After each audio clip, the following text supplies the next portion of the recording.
ಬೇಕಾಗುವ ಸಾಮಗ್ರಿಗಳು: ನುಗ್ಗೆ ಸೊಪ್ಪು, ಕಾಯಿ ತುರಿ, ಅರ್ಧ ಕಪ್ಪು ತೊಗರಿಬೇಳೆ, ಅರ್ಧ ಕಪ್ಪು ಹೆಸರು ಕಾಳು, ಒಂದು ಈರುಳ್ಳಿ, ಮೆಣಸಿನಕಾಯಿ, ಕರಿಬೇವು, ಟೊಮೊಟೊ, ಮೆಣಸು, ಜೀರಿಗೆ, ಬೆಳ್ಳುಳ್ಳಿ, ಉಪ್ಪು.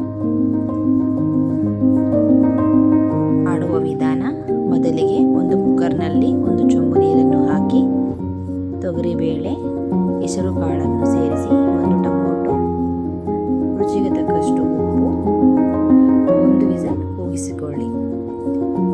ಒಂದು ಕಡೆ ಖಾರಕ್ಕೆ ಮೆಣಸಿನಕಾಯಿಯನ್ನು ಹುರಿದುಕೊಳ್ಳಬೇಕು. ಮೆಣಸಿನಕಾಯಿನ ಪೌಡ್ರ್ ಮಾಡಿದ್ದೇನೆ. ಈ ಮೆಣಸಿನಕಾಯಿಗೆ ಮಸಾಲೆ: ಬೆಳ್ಳುಳ್ಳಿ, ಮೆಣಸು, ಜೀರಿಗೆ, ರುಚಿಗೆ ತಕ್ಕಷ್ಟು ಉಪ್ಪು, ಸ್ವಲ್ಪ ಬಿಸಿ ನೀರನ್ನು ಸೇರಿಸಿ ಗ್ರೈಂಡ್ ಮಾಡಿಕೊಳ್ಳೋಣ. ನಂತರ ಕೊತ್ತಂಬರಿ ಸೊಪ್ಪನ್ನು ಸೇರಿಸಿ ಮತ್ತೆ ಗ್ರೈಂಡ್ ಮಾಡೋಣ. ಖಾರ ರೆಡಿ ಇದೆ. ಬೇಳೆ ಅದಕ್ಕೆ ಬೇಯಿಸಿಕೊಳ್ಳಬೇಕು. ಟೊಮೊಟೊವನ್ನು ಎತ್ತಿಕೊಳ್ಳೋಣ. ನುಗ್ಗೆ ಸೊಪ್ಪನ್ನು ಹಾಕಿ ರುಚಿಯನ್ನು ಸ್ವಲ್ಪ ಹಾಕಬೇಕು. ಟೊಮೊಟೊವನ್ನು ರುಬ್ಬಿಕೊಳ್ಳೋಣ.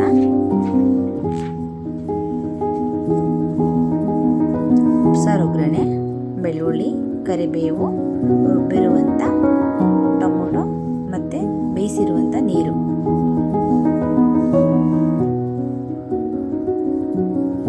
ರುಚಿಗೆ ತಕ್ಕಷ್ಟು ಉಪ್ಪು. ಒಂದು ಪಾತ್ರೆಗೆ ಎಣ್ಣೆಯನ್ನು ಹಾಕಿ ಈರುಳ್ಳಿ, ಮೆಣಸಿನಕಾಯಿ, ಕರಿಬೇವು, ಚಿಟಿಕೆ ರುಚಿ,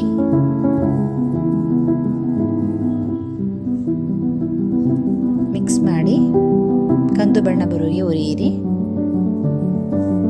ಬೇಯಿಸಿರೋ ಸೊಪ್ಪನ್ನು ಸೇರಿಸಿ